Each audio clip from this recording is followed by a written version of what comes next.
सिंहद्वारावर आलेले नाहीये, तर माझे गुरुच प्रभूचं रूप घेऊन या ठिकाणी आलेले. ज्या गुरूंची सेवा शबरीने लपून लपून केली तेच माझे गुरु आज प्रभू रूपाने द्वारावरती आलेले. आणि हाच भाव असतो, ईश्वरो गुरुर आत्मेति मूर्ती भेद विभागिनो. तशा प्रकारे या संपूर्ण कृतज्ञ भावनेने की प्रभू अवश्य आपल्या हृदयात प्रगट होतील आणि गुरु त्यांना घेऊन येतील, आपल्या हृदयद्वारापर्यंत गुरु घेऊन येतील, हा भाव ठेवून या ठिकाणी आज आपण आजच्या कथेमध्ये प्रवेश करूया. भागवताचा अष्टम स्कंद आरंभ होतो, ज्याचं नाव आहे मनवत्तर प्रकरण, मनु प्रकरण. या मनवत्तर प्रकरणामध्ये भगवंताने हरी अवतार धारण केला.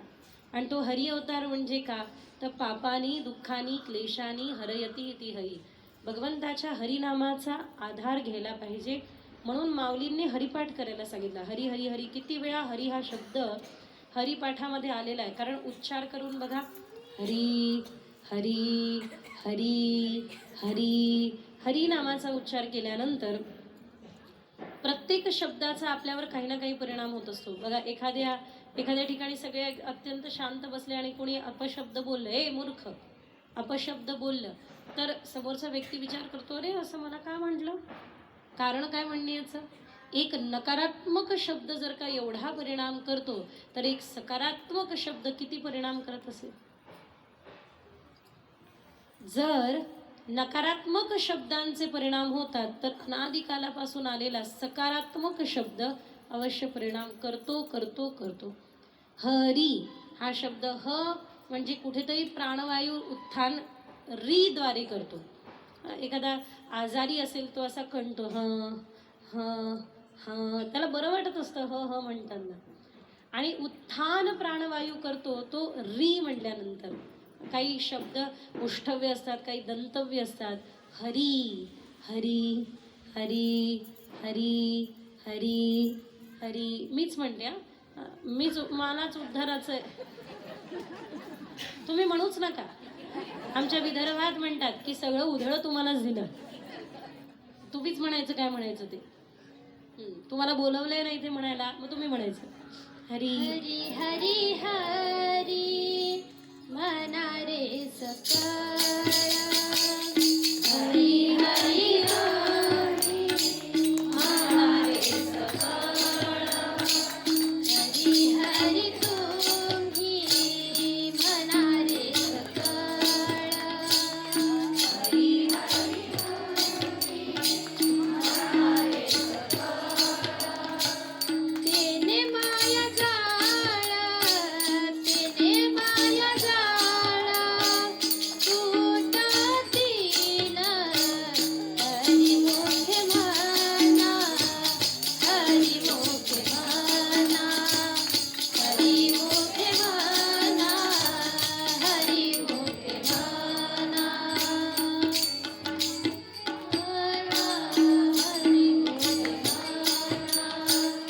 हरी मोठे म्हणा, हरी मोठे म्हणा, हरी मोठे म्हणा.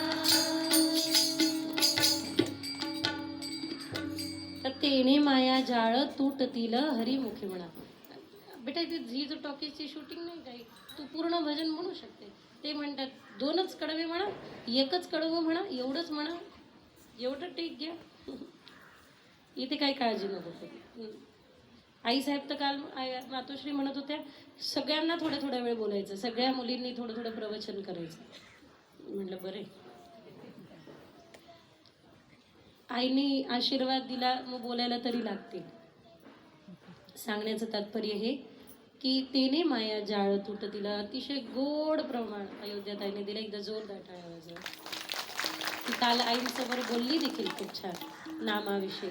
तर तेने माया जाळ तुटतील, हरी हरी हरी तुम्ही म्हणारे सकळ निरंतर. खरंच हरिनामाचा उच्चार हा आपला उद्धार करण्यासाठी सार्थक आहे. हरी हरी हरीच्या उच्चारणाने अनेको ठिकाणी प्राणवायू जो अडकलेला असतो तो उत्थान करतो. आणि याच अवतारामध्ये भगवंताने एक लीला केली. पण जरा लक्ष द्या, एरवी आपण ग्रंथ वाचतो आणि त्याची फलश्रुती नंतर वाचतो की नाही. ते काहीतरी असतं ना तुमचं 60 उत्तराची कहाणी 5 उत्तरी काय, असंच असतं ना महिला मंडळ. आईसाहेब तुम्ही काल एक शब्द बोललात त्याचं स्मरण मला रात्री झालं. मी आठवत होती, मी नंतर मी नंतर सांगेन तुम्हाला. पहा कसं सहज बोलून जातात महात्मे आणि नंतर त्याची लिंक लागते की अरे हो खरे. तर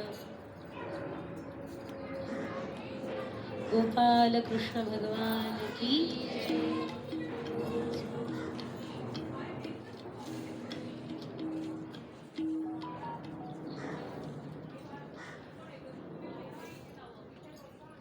तर या ठिकाणी पहिले फलश्रुती नाही, ग्रंथ पहिले वाचल्या जातो, फलश्रुती नंतर सांगितल्या जाते. पण आज आपण या ठिकाणी पहिले फलश्रुती पाहू, मग ती कथा पाहू. सत्यनारायण कथेमध्ये देखील पहिले कथा वाचतात आणि मग त्याचं फलश्रुती वाचतात. पण आज आपण पहिले फलश्रुती पाहू, मग कथा पाहू. त्याचं कारण मला माहिती आहे, काही भेटणार असेल तर घ्यायला लोक लगेच तयार असतील. मी एक गंमत म्हणून नेहमी सांगत असते, एका ठिकाणी बर्फ फुकट वाटत होती. एक गेला ना, तिथून फुकट वाटणारा बर्फ घेऊन आला आणि नेहमी सांगते, घरी येऊन बायकोला दाखवू लागला, बघ हा फुकट बर्फ आणला. बायको म्हणे, अरे भल्या माणसा, तो बर्फ वितळून राहिला आणि त्या बर्फापायी 600 रुपयाचा शर्ट फाडला. त्याचं काय ओढा ताण झाली बर्फाला आणता आणता. त्या गर्दीमध्ये कोणी इकडून ओढलं कोणी तिकडून ओढलं, शर्ट अख्खा फाटला. त्यामुळे त्यावेळेला तो म्हणतो, 600 रुपयाचा शर्ट फाटू दे पण फुकट बर्फ भेटू दे. फुकट का भेटताय ना, सोडायचं नाही. काही जणांचा स्वभाव असतो सोडायचं नाही. तर काही भेटत असेल तर आपण तत्पर राहतो, तयार राहतो. आता या ठिकाणी जी कथा आपण ऐकणार आहोत त्या कथेची फलश्रुती पहिले ऐका. बर्फ भेटतो. त्या कथेची फलश्रुती पहिले ऐका. त्या कथेची फलश्रुती ही आहे की ही कथा श्रवण केल्यानंतर भले तुम्हाला अंतकाळी देवाचा विसर पडेल, पण देवाला तुमच्या अंतकाळी तुमचा विसर पडणार नाही. ही या कथेची फलश्रुती आहे. त्यामुळे याचा अर्थ देवाला विसरायचं असं जमणार नाही, पण मात्र यदा कदाचित भगवत विसर जर का पडला तर देवाला तुमचा विसर पडत नाही. ती ही कथा आहे. कारण या कथेचं नावच मुळात आहे गजेंद्र मोक्ष. कारण एक गोष्ट आहे, गंगा उगमापासून संगमापर्यंत पवित्रच असते. गंगा उगमापासून संगमापर्यंत पवित्र आहे, पण काही स्थानं या ठिकाणी तीर्थक्षेत्र म्हणवल्या जातात. तसं आरंभापासून विश्रामापर्यंत भागवत महत्वपूर्ण आहे. पण काही ज्या कथा आहे त्या काही कथा भागवतातलं देखील तीर्थक्षेत्र आहे, भागवतातले तीर्थ आहे. तर त्यापैकी भागवतातलं तीर्थ म्हणजे आता गजेंद्र मोक्ष कथा. ठीक आहे, तर या गजेंद्र मोक्ष कथेला आरंभ करूया. गज म्हणजे जीव, गज म्हणजे हत्ती. आपला पूर्वजन्म इंद्रद्युम्न नावाचा होता. हा राजा इंद्रद्युम्न नावाचा राजा होता आणि त्याने आपल्या गतजन्मामध्ये साधना तर केली, पण द्वारावर आलेल्या संतांचं स्वागत करायचं राहून गेलं. त्यावेळेला त्या संतांनी शाप दिला की अरे काय हत्तीसारखा बसलाय, तर हत्तीच होशील, पण उद्धार करायला भगवंत स्वतः येतील. कारण साधना रथ होता, भजन रथ होता. पुढचा जन्म त्याला गजयोनीचा मिळाला, म्हणजे हत्तीच्या योनीचा मिळाला. लक्ष द्या, गजयोनीचा मिळाला. आणि हा गजयोनीमध्ये असताना आपल्या पत्नी, आपल्या मुलाबाळांना घेऊन, आपल्या सर्वांना घेऊन हा प्रतिदिन या सुंदर सरोवरावर स्नानाला यायचा. अतिशय छान फलं फुलं त्या ठिकाणी सर्व दूर होते, घेऊन यायचा. फुलांचा आस्वाद घ्यायचा, मग सुंदर सोंडेने पाणी उडवायचं, अंगावरती पाणी चालू होतं. मनुष्य जीवन जगत राहतो, पण एक गोष्ट विसरून जातो, काय की जायचंय. आई धुताना आपल्या लेकराला दूर सोडते, कारण जास्त वेळ पाण्यात उभं राहिला तर याला सर्दी होईल. म्हणून लहान लेकराला आई दूर सोडते आणि इकडे धुत राहते, पण लक्ष आईचं त्याच्याकडे असतं की हा काय करतो. आणि आई इतके हुशार आहे, आईने थोड्या अंतरावरती खेळणे टाकलेले असतात. कारण त्याला माहिती आहे की हा आईकडे निघाला की त्याला पहिलं खेळणं लागतं. त्या खेळण्याशी खेळतो खेळतो खेळतो खेळतो विसरून जातो आईकडे जायचं होतं. मग परत आठवतं, अरे मला तर आईकडे जायचं होतं. मग परत दुसरं खेळणं लागतं. आई इतकी चतुर आहे, दुसरं खेळणं पहिल्या खेळण्यापेक्षा चांगलं ठेवलेलं आहे. विसरून जातो आईकडे जायचं होतं, परत खेळतो खेळतो खेळतो खेळतो. काही लोक चतुर असतात, काय अख्खे खेळणे घेतात आणि आईकडे जातात. नाही आई, हे तुझं आहे हे. त्यामुळे विसरायचं नाही. भले या जीवनामध्ये कितीही प्रकारे खेळणे भेटलेले असो, तुमचं अतिशय उत्तम घर असेल, तुमच्या जीवनामध्ये अतिशय योग्य तुमचा साथीदार असेल, तुमच्या जीवनामध्ये सगळं सुंदर असेल, सगळं उत्तम असेल, पण विसरायचं नाही आईकडे जायचं. लक्ष मात्र तिकडे आहे आणि निघायचंय घरातून. सगळं जीवनात यथायोग्य असलं तरी लक्ष मात्र तिकडे असावं आणि तिथेच जावं. अशा प्रकारे ना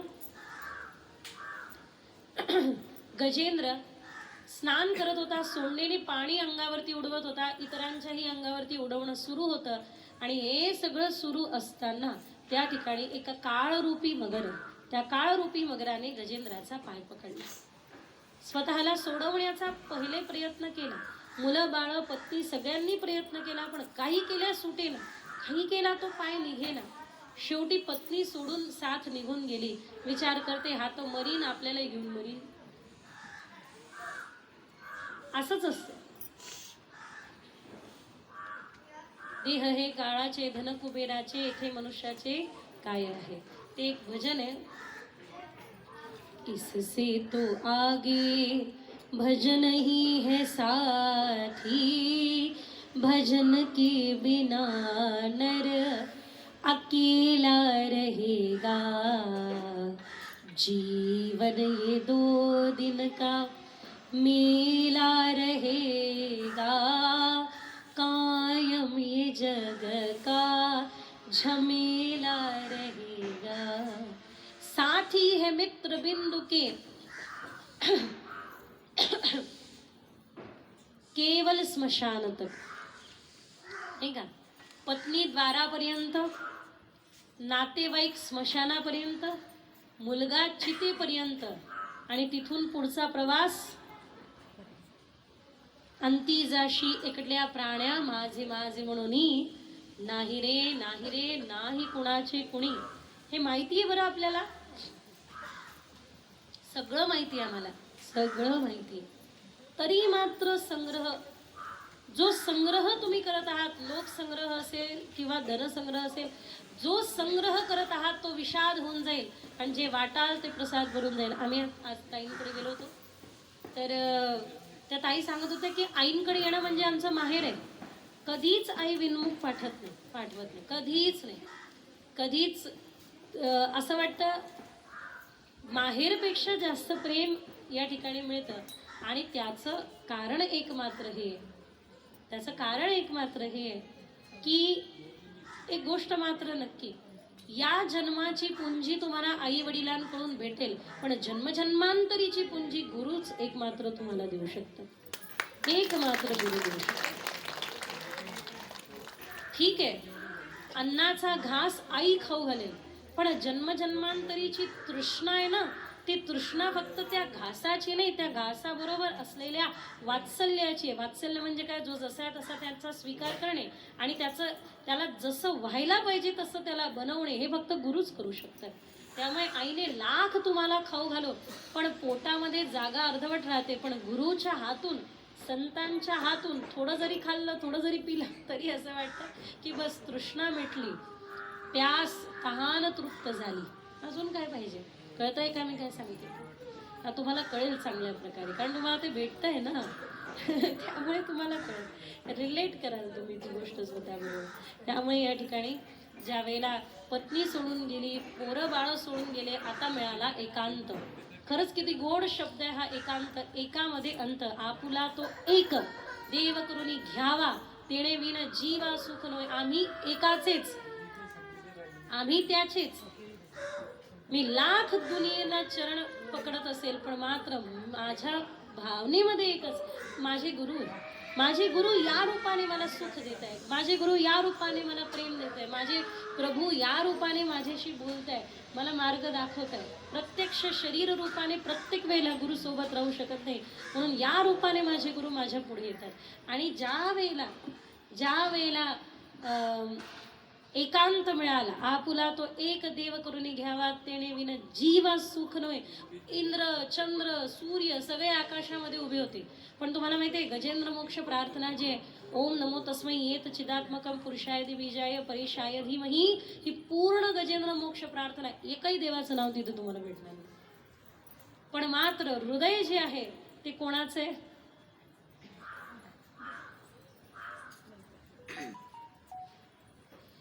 जन्म जन्म से तुम हो स्वामी, मैं हूं चरण की दासी.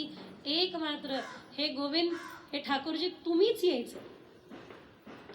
इंद्र, चंद्र, सूर्य सगळे वाट पाहत उभे, आम्हाला बोलवलं तर आम्ही जाऊ. नाकापर्यंत गजेंद्राच्या पाणी आलं, पण मात्र तुझ्याशिवाय दुसरं कोणी नाही. तुलाच यावं लागेल, तुलाच यावं लागेल बस. कधी कधी परीक्षा पण होते, नाकापर्यंत पाणी येतं, आणि अशा वेळेला मात्र खरंच आपण एकाचेच राहू, एकालाच स्मरण होऊ, एकाला स्मरण करू. आणि ज्या वेळेला वाट पाहायला सुरुवात केली, गजेंद्राने जरा सोंड वरती केली. काय होतं देण्याकरता देवाला? तर फक्त सुमन, तिथलं सुंदर मन आणि ते पुष्प, कमल पुष्प, जे समर्पणाचं प्रतीक आहे, ते आकाशाकडे केलेलं आहे. ओम नमो तस्मै येत चिदात्मकम पुरुषाय दिबीजाय परेशाय धीमहि म्हणत गजेंद्र मोक्ष प्रार्थना करताय, भगवंताची वाट पाहत आहे. आणि त्यावेळेला मात्र आकाशामध्ये झळकू लागला पिवळा पितांबर. पिवळा पितांबर कैसा गगनी झळकला, हा पिवळा पितांबर कैसा, हा पिवळा पितांबर कैसा गगनी झळकला. अन गरुडावर बैसोनी माझा कैवारी आला, गरुडावर बैसोनी माझा कैवारी आला. आकाशाकडे पुष्प केलेलं आहे, चालू ठेवा. आकाशाकडे पुष्प केलेलं आहे, भगवंताची वाट पाहत आहे की आता देव येतील, आता देव येतील. खूप गोड साथ देत आहे हे मंडळी. कारण आमचे जे साथीदार आहे, खरं तर कलाकार मंडळींचं एवढं अवघड असतं. आमच्या सोबत एक दादा होते, ते म्हणायचे काही कलाकार पुण्यात गेले, काही कलाकार पिण्यात गेले. आमचे जे साथीदार आहे, अतिशय गोड परिवार आहे आमचा, आमच्या सोबतची मंडळी. आम्ही कधीच सोबत बसलो नाही, मात्र तरी ते सांभाळून घेत. तुम्ही ऐकलं पण असेल युट्यूबला कधी. पिवळा पितांबर कैसा गगनी, भगवंताचा पिवळा पितांबर गगनामध्ये झळकू लागलेला आहे. गरुडाची ही वाट देखील भगवंतानी पाहिली नाही. त्याचं कारण असं होतं की गरुडाला काळरूपी मगर गजेंद्राला पकडलं तर ईश्वरीला घेऊन काळरूपी मगराला गजेंद्रांना पकडलंय, तर अहंकार रूपी मगराने गरुडांना पकडले. गरुडांना असं वाटायला लागलं की माझ्याशिवाय देव कुठे जातच नाही की काय, म्हणून भगवंतानी काय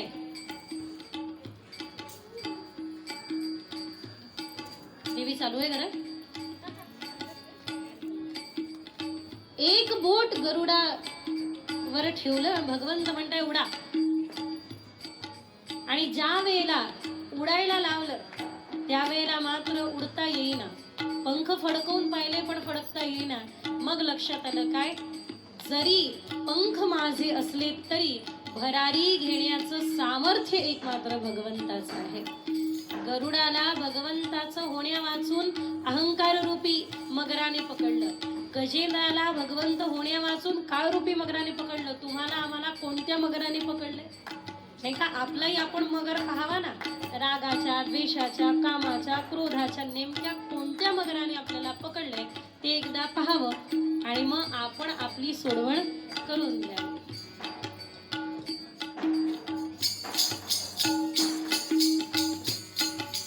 विठोबाचे राज आम्हा नित्य दिवाळी, विठोबाचे राज आम्हा नित्य दिवाळी. विष्णुदास नामा जीवे भावे ओवाळे, विष्णुदास नामा जीवे भावे ओवाळे, विष्णुदास नामा जीवे भावे ओवाळे, जीवे भावे ओवाळे, ये होय खरे माझे माऊली, हा हा हा, ये होय खरे माझे माऊली, हा ये होय खरे माझे माऊली. आम्ही काय करतोय? आलिया गेलिया हाती धाडी रोप, हा आलिया गेलिया हाती धाडी. मी म्हटलं ना मगाशी की आम्ही वाट पाहतोय एवढं सांगून द्या, बस बाकी काही नाही. आलिया गेलिया हाती धाडी रोप, हा आलिया गेलिया हाती धाडी रोप. अन पंढरपुरी आहे, पंढरपुरी आहे माझा माय बापा, माय बापा, ये हो विठ्ठले माझे माऊली, हा ये हो विठ्ठले माझे माऊली, हा हा हा, ये हो विठ्ठले माझे माऊली. पंढरपुरी आहे माझा माय बाप. या भगवंताला आवाहन बोलवायला सुरुवात केली आणि त्यावेळेला भगवंत आले देखील, गरुडावरती आरूढ होऊन आले. अगदी तनमनाने ते पुष्प भगवंताला समर्पित केलं आणि काळरूपी मगरावर भगवंताने सुदर्शनाचा प्रहार केला. पण मात्र गजेंद्र भांडू लागले. आपल्यासाठी जर का असं झालं असतं ना तर आपण तर म्हटलं माझ्यासाठी आले की ते, पण नाही. गजेंद्र देवाबरोबर या करता भांडू लागले की देवा तुम्ही हे चुकीचं केलं. काय? या मगरावरती ते चक्र नव्हतं चालवायला पाहिजे, माझ्यावर चालवायला पाहिजे होतं. त्याचं कारण असे, माझ्यावर याकरिता चालवायला पाहिजे होतं. आता परत मला संसार पाहायची इच्छा नाही. आता मला माघारी संसारात का पाठवताय? शंकराचार्य, आदिगुरु शंकराचार्य म्हणतात की आपलीच असते केलेली उलटी पण परत पाहावीशी वाटते का नाही. तसं भगवत दर्शन झाल्यानंतर आपणच केलेला संसार आपल्याला परत माघारी परतून पाहायची इच्छा होत नाही. उलटी समान प्रतीत होतो की काय हा संसार आहे.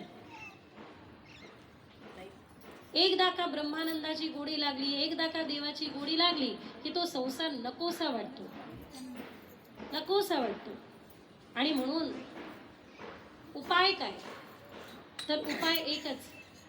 भगवंताने या तर्कावरती तर्क दिला, गजेंद्रा गोष्ट अशी आहे की मी तुझा तर उद्धार करेलच, पण जो माझ्या भक्ताचे चरण धरेल त्याचा पहिले उद्धार करेल. धरावे ते पाय आधी आधी. कोणत्या का भावनेने होईल, कोणत्याही भावनेने माझ्या भक्ताचे चरण धरल्याला प्रत्येक जीवाचा मी सगळ्यात पहिले उद्धार करेल. एक प्रसंग येतो रामकथेतला की रघुनंदन रामचंद्र प्रभू ज्या वेळेला वापस आले आणि रामराज्याभिषेक होता सुरू, त्यावेळेला प्रत्येकाला रघुनंदन काही ना काही देत होते. प्रत्येकाला दिलं. हनुमंताला काय दिलं? हनुमंताला दिली सीतामाईंनी मोत्याची माळ आणि प्रत्येक माळीला तोडून तोडून पाहू लागले, यात राम आहे का, यात राम आहे का. मग विचारलं, अरे तुझ्या हृदयात राम आहे का? तर चीर के छाती बोले अपनी पवन पुत्र हनुमान, मेरे कण कण में बसे हे सीताराम. दाखवून दिलं. प्रत्येकाला काही ना काही दिलं. पहा किती सुंदर पात्र आहे रामायणातलं. लक्ष्मणांना विचारलं तुम्हाला काय पाहिजे? म्हणे प्रभू तुमची सेवा बस. पत्नी उर्मिलेला विचारलं तुला काय पाहिजे? म्हणे पातिव्रत्य तुमच्या कृपेने जे प्राप्त झालं. शत्रुघ्नांना विचारलं तुम्हाला काय पाहिजे? म्हणे भरतदादाची सेवा. आणि श्रुतकीर्तीला विचारलं तुला काय पाहिजे? श्रुतकीर्तीने उत्तर दिलं मला तर माझ्या एकच मनोकामना माझी पूर्ण करा. तुमचे वनवासातले कपडे वस्त्र वल्कल मला द्या. यदा कदाचित आमच्यावर वनवासाची वेळ आली तर तुमच्या त्यागाची जाणीव आम्हाला त्या वल्कलाला पाहून होईल. अशी श्रुतकीर्ती. एक एक रामायणातले पात्र अतिशय गोड आहे. प्रभू म्हणतात की भरत कुठे दिसले नाही. भरत कुठे? भरतदादांना बोलून आणा. हनुमंतांना पाठवलं. हनुमंता तसे शोधाशोधीचं काम तुम्हाला चांगलं जमतं, जा. हनुमंत शोधायला गेले है ना, शोधाचं का. एकाची बायको हरवली, त्यावेळेला तो बाजारामध्ये राम मंदिरात गेला. रघुनंदन माझी पत्नी हरवली. रघुनंदन म्हणतात रॉंग नंबर. माझीही हरवली, त्यावेळेला मी हनुमंताचीच भेट घेतली. आणि आजकालचे महाराज मंडळी तर उत्तर देतात असंही करायची गरज नाही, तुम्हाला कुठंच जायची गरज नाही. तुमची पत्नी हरवली की दुसऱ्या स्त्री बरोबर बोलत उभं राहा, मग तुम्ही तिला शोधायची गरज नाही, ती तुम्हाला लाटणं घेऊन शोधत नाही. विनोदाचा भाग वगळा, पण हनुमंत शोधाशोधीचे काम करायला गेले. त्यावेळेला मागच्या दाराने आले तर भरतदादा ज्या सिंहासनावर रघुनंदन बसले त्या सिंहासनाच्या मागे खाली असं छत्र पकडून बसले होते. भरतदादांनी विनंती केली, पुढे या ना, रघुनंदनांना तुम्हाला काहीतरी द्यायचं आहे. म्हणे नाही हनुमंता, कोणत्या मुखाने पुढे येऊ. या भरतामुळे रामांना वनवास झाला, या भरतामुळे रघुनंदनांपासून सीतामाईंना वेगळं राहावं लागलं, किती यातना सहन करावं लागला, अनवाण्या पायाने वनवासात फिरावं लागलं. या भरताचा चेहरा पाहिला तरी रघुनंदनाचा जो श्रम आहे तो स्मरण होईल, तो वनवास आठवेल, तो त्रास आठवेल. नको नको, मी इथेच बसतो. हनुमंत पुढे येतात. रघुनंदन रामचंद्र प्रभूंना सांगतात की प्रभू पुढे दादा यायला तयार नाही, मागेच बसले तुमच्या मागे. भरत सिंहासनाच्या जवळ छत्र पकडून. अच्छा असं आहे का, मग त्यांना तिथेच बसू द्या हनुमंतांना आश्चर्य वाटलं, एवढा भरताचा अधिकार आहे की रामांनी आपल्या बरोबर बाजूला बसून घ्यावं गादीच्या, एवढा अधिकार असून मागे खाली का बसू द्यावं. विचारलं, क्षमा असावी प्रभू, पण एक प्रश्न मनामध्ये येतोय, विचारू का. हा विचार, काही हरकत. म्हणे नाही, तुम्ही असं का म्हटलं की भरतदादांना तिथेच असू द्या, त्यांचा अधिकार एवढा आहे की त्यांनी तुमच्या बरोबरीने बसावं, तिथेच का बसू द्यावं. हनुमंता, तुमच्या मनामध्ये कुठली द्वैत बुद्धी ठेवू नका किंवा तुमच्या मनामध्ये असा कुठलाही भाव असू देऊ नका. विषय असा आहे, तुम्ही सांगितलं ना भरत कुठे बसले, मागे सिंहासनाच्या खाली छत्र पकडून. लक्षात येत आहे ना, आज रामराज्याभिषेक आहे. एक गोष्ट मात्र नक्की या विश्वाला, या जगताला मी सांगू इच्छितो की हा रामराज्य तेव्हाच निर्माण करू शकतो ज्या वेळेला भरतासारख्या संतांचं छत्र या रामाच्या डोक्यावर असेल, त्यावेळेला रामराज्य उभं होईल. त्यामुळे प्रभूचे चरण धरण्या अगोदर जो संतांचे चरण धरतो भगवान त्याचा प्रथम उद्धार करतात. भगवान स्वतः सांगतात शबरीला, शबरी सात ममो सम जग देखा, माझ्या समान या जगाला पहा आणि मोते अधिक संत करी लेखा. माझ्यापेक्षा श्रेष्ठ कोणाला पाहायचं असेल तर या संतांना पहा. माझ्यापेक्षा श्रेष्ठ ते मोते अधिक संत करी लेखा. कारण सहजोबाईंचं एक भजन आहे. सहजोबाई म्हणतात, राम तजू पर गुरु ना बिसारू. राम तजू पर, मी देव तजेल पण गुरु नाही विसरणार. आणि का नाही गुरु विसरणार, त्याचं कारण असं आहे की प्रभूने 5 चोर दिये साथा आणि गुरुने छुडावहू माथा. 5 चोर ज्ञानेंद्रिय कर्मेंद्रिय रूपाने देवाने सोबत दिले, पण त्या ज्ञानेंद्रियाच्या आणि कर्मेंद्रियाच्या आसक्तीतून माझ्या गुरुने सोडवलं, म्हणून मला आमतो जुपर गुरु ना बिसारू.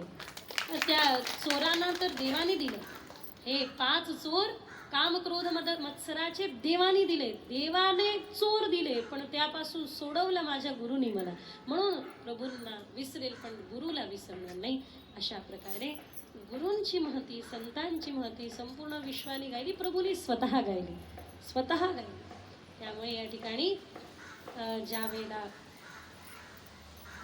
गजेंद्र मोक्ष कथा होतीये त्यावेळेला धरावे ते पाय आधी आधी, हे विसरायचं नाही की संत चरणाशी जाऊन आपण एकरूप व्हावं. या पश्चात कथेतला अतिशय सुंदर भाग या ठिकाणी सांगितला जातो, तो म्हणजे समुद्र मंथन. तर मनोमंथन भागवत श्रवण करताना होत असतं. मनोमंथन म्हणजे काय, तर मनामध्ये अनेक असंख्य विचार येतात. कलियुगामध्ये एक बेनिफिट असं आहे, मानसी केलेल्या अपराधाचा दंड आपल्याला होत नाही. मानसी अपराध, काही मनाने चूक झाली तर तो अपराध क्षम्य आहे. पण एक गोष्ट, हाताने वाईट कर्म होण्या अगोदर ते मनातच येतात. त्यामुळे मानसी आपल्या वाईट कर्मांना सांभाळावं. काया वाचा मनोभावे प्रभूचं व्हावं. कसं प्रभूचं व्हावं? काया वाचा आणि मनोभावे. त्यामुळे मानसी अपराध घडू नये याकरता मानसी पूजा, मानसी सेवा, मानसी भजन हे निरंतर असावं. ते पण मनामध्ये पण अन्यथा विचार येण्याची गरज नाही. मनामध्ये पण एकच विचार असावा, काय? असं नाहीये की माझं साध्य झालं, माझं साध्य व्हावं याकरता पण मी आशीर्वाद मागत आहे की माझ्या मनाने देखील अपराध करू नये, माझं मन देखील पवित्र राहावं, माझ्या मनाला देखील एकमात्र ठाकूरजींच्या प्रभूच्या पातिवत्याला जपता यावं. अन्याभिलाषित हा शून्य एकमात्र प्रभूला समर्पित असावं. याकरिता हे मनोमंथन ऐका. ज्या वेळेला एकी बाजूला देवता आणि एकी बाजूला दैत्य, मध्ये सुमेरू पर्वत टाकला आणि वासुकी नागाची मंद्राचल आणि मंद्राचल पर्वत, वासुकी नागाची दोरी केली. एका बाजूला देव, एका बाजूला दैत्य, आणि समुद्रमंथन आरंभ झालं. सगळ्यात पहिलं या समुद्रमंथनातून काही निघालं तर ते होतं विष. या विषाला पचवणारे कोण? देवादिदेव महादेव. आपण गातो ना, आवड तुला बेलाची, आवड तुला बेलाची, बेलाच्या पानाची, हे भोळ्या शंकरा, हे भोळ्या शंकरा, हे भोळ्या शंकरा, आवड तुला बेलाची, आवड तुला बेलाची, बेलाच्या पानाची, हे भोळ्या शंकरा, हे भोळ्या शंकरा. भोलेनाथ आलो तुझ्या दारी, कोठे दिसेना पुजारी, हो भोलेनाथ आलो तुझ्या दारी, कोठे दिसेना पुजारी, आवड तुला वेलाची, आवड तुला वेलाची, बेलाच्या पानाची, हे भोळ्या शंकरा महादेवा, हे भोळ्या शंकरा महादेवा, हे भोळ्या शंकरा.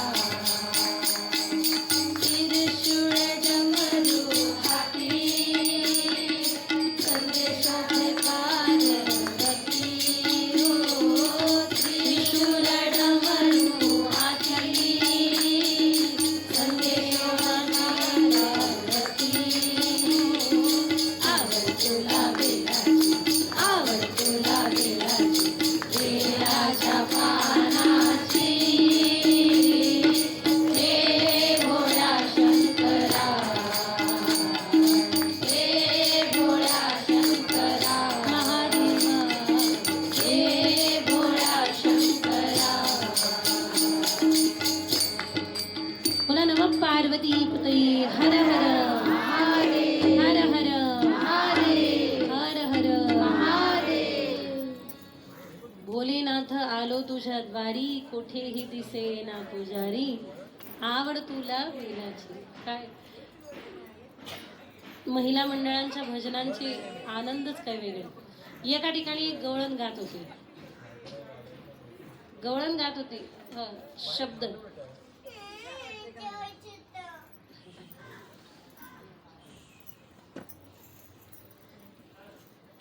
राधे थांब थांब थांब थांब थांब, लाव तंबाखूला चुना. खरंच आहे, माझ्याकडे व्हिडिओ आहे, प्रमाण आहे, मी खोटं नाही बोलत. काय महिला भजन, हा हा काय जोडतील, काय सुंदर आधुनिक. हा हो हो, नाव हो हो, हां माई शंकराचं बाबा शंकराचं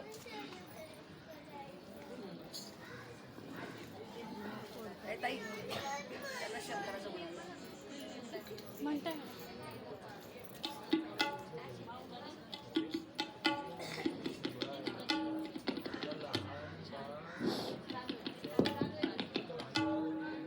बिल्लीन बिल्लीन नाचे कैलासात शंभोजीच्या हृदयात नाचे कैलासात शंभोजीच्या हृदयात शंभोजीच्या हृदयात शंभोजीच्या हृदयात हाय नाचे कैलासात शंभोजीच्या हृदयात नाचे कैलासात शंभोजीच्या हृदयात गांधीला केसाचा अंबाडा मुखी पानाचा गवीरा गांधीला केसाचा अंबाडा मुखी पानाचा गवीरा घुंगरू बांधल पायात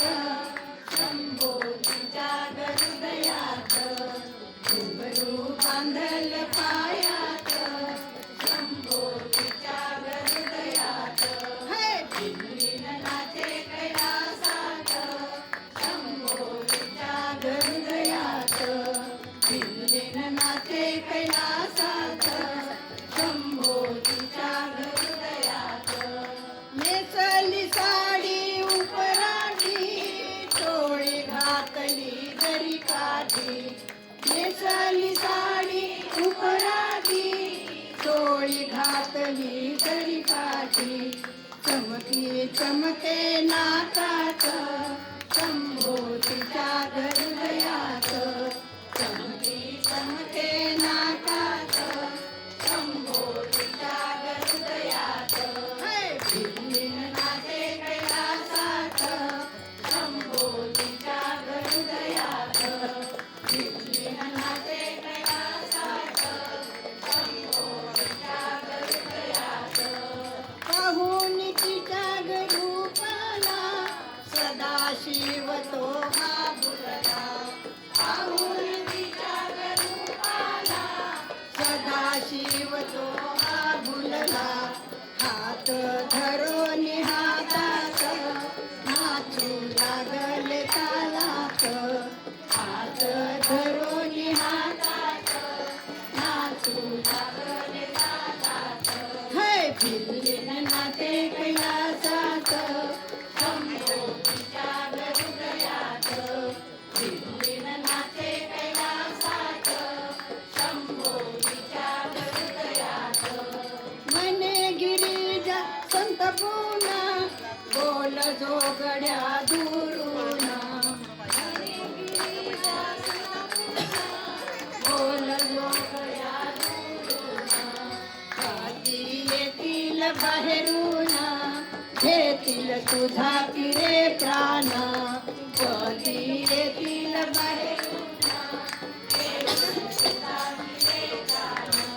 त्रिशूळ डमरू हातात शंभोजीच्या हृदयात दिल्लीन नाचे कैलासात शंभोजीच्या हृदयात शंभो मनात गचकला ओळखली ही गजबाला शंभो मनात गचकला ओळखली ही गजबाला हात धरून हातात लागू लागले तालात हात धरून हातात लागू लागले तालात दिल्लीन नाचे कैलासात शंभोजीच्या हृदयात दिल्लीन नाचे कैलासात शंभोजीच्या हृदयात शंभोजीच्या हृदयात शंभोजीच्या हृदयात ओम नमः पार्वती पते शिव हर हर महादेव खूपच गोड. आमच्या विदर्भाच्या भाषेत म्हणू काही म्हातारीच्या आवाजात एवढा दम आहे, ज्या वेळेला तरणी होते त्यावेळेला काय असेल. नाही खूप छान. आणि नाचत शिवाय एकदम गोड गोड छान. कोणाला म्हणायचं कसं थोडासा विश्राम आहे कालावधी, कोणाला म्हणायचं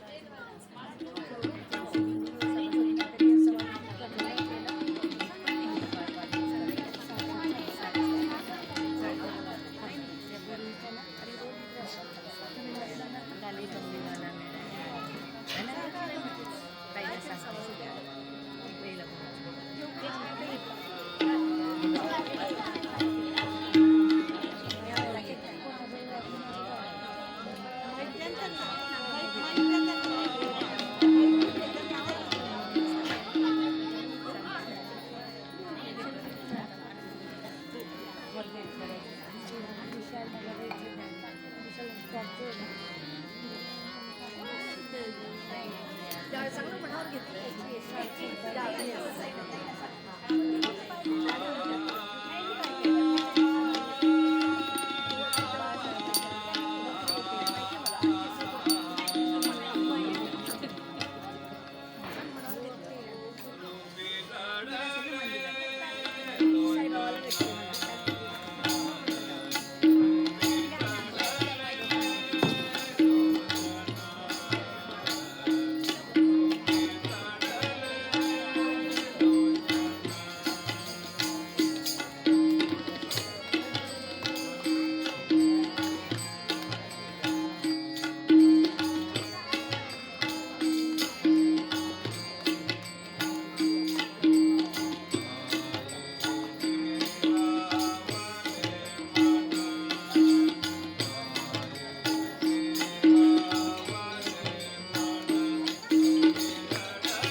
हो,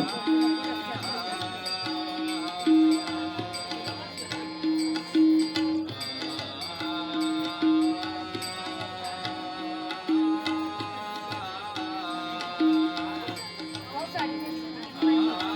साडी. एक मिनिट नको बोल. हो.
अमृताहुनी गोड नाम तुझे देवा, नाम तुझे देवा.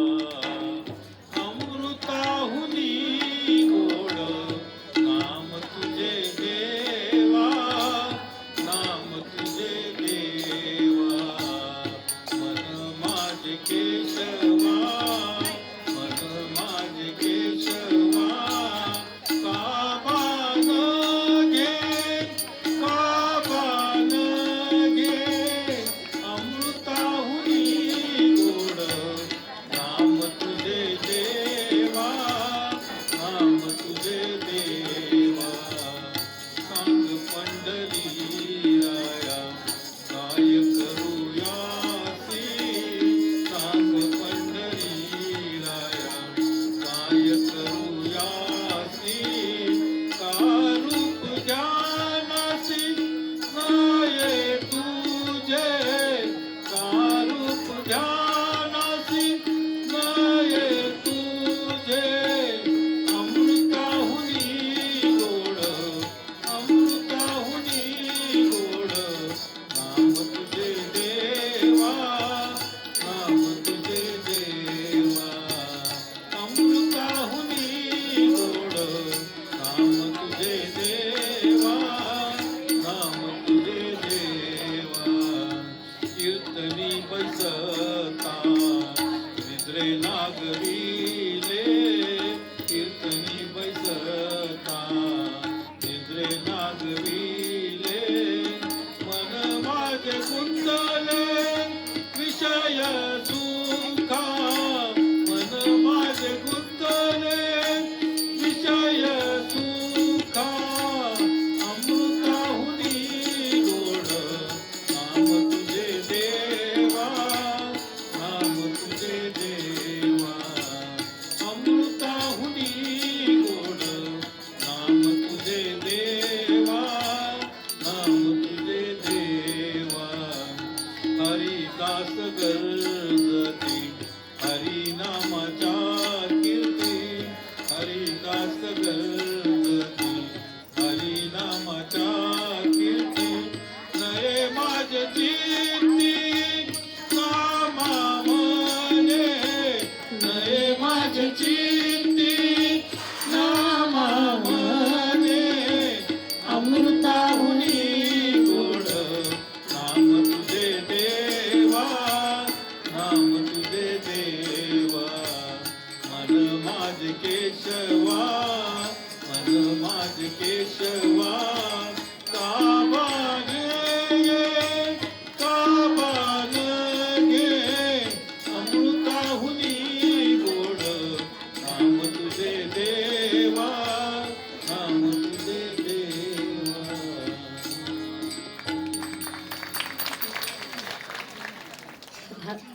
कथा आरंभ करूया. हरे राम राम राम हरे हरे, हरे कृष्ण कृष्ण कृष्ण हरे हरे, हरे राम राम राम हरे हरे, हरे कृष्ण कृष्ण कृष्ण हरे हरे, हरे राम राम हरे हरे, हरे कृष्ण कृष्ण कृष्ण हरे हरे, हरे राम राम हरे हरे, हरे कृष्ण कृष्ण कृष्ण हरे हरे, हरे राम राम हरे हरे, हरे कृष्ण कृष्ण कृष्ण हरे हरे, हरे राम राम हरे हरे, हरे कृष्ण कृष्ण कृष्ण गोपाल कृष्ण भगवान की जय. तर काल मला ताईने फार सुंदर प्रश्न केला दीदीने की भागवत आणि भगवद्गीता यामध्ये अंतर काय. काय नाव आपलं युगंधरा ताई. तर तिने प्रश्न केला की भागवत आणि भगवद्गीतेमध्ये अंतर काय. माऊलींनी हे अंतर अतिशय सुंदर सांगितलंय.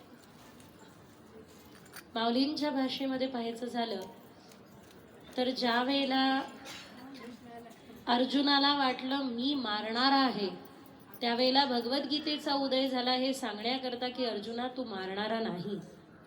आणि ज्या वेळेला राजा परीक्षिताला वाटलं की मी मरणारा आहे, त्यावेळेला भागवताचा उदय झाला हे सांगण्याकरता की अरे परीक्षिता तू मरणाराही नाही. माऊलींच्या वाक्यामध्ये हे अंतर आहे, पण मात्र अंतर एवढंच आहे की भागवत म्हणजे जे भगवंतानी केलं ते, आणि भगवद्गीता म्हणजे जे भगवंतानी सांगितलं ते. 18,000 असे श्लोक मानल्या जातात भागवताचे, महात्म्याचे आणि बाकी अन्य महात्म्यांचे पाहिले तर अधिक भरतात. 700 श्लोक हे भगवद्गीतेचे आहे. भगवद्गीता महाभारतातून प्राप्त होते. गायन कीर्ती गीता ज्या ठिकाणी गायलंय, विचार करा. धर्मक्षेत्रे कुरुक्षेत्रे यम समवेता युयुत्स मामका पांडवा शैव किम कुर्वत संजय. अशा युद्धाच्या प्रसंगात देखील जो गाऊ शकतो तो किती सामर्थ्यवान आहे. त्यांनी मनोबल किती आपलं स्थिर ठेवलेलं आहे की ज्या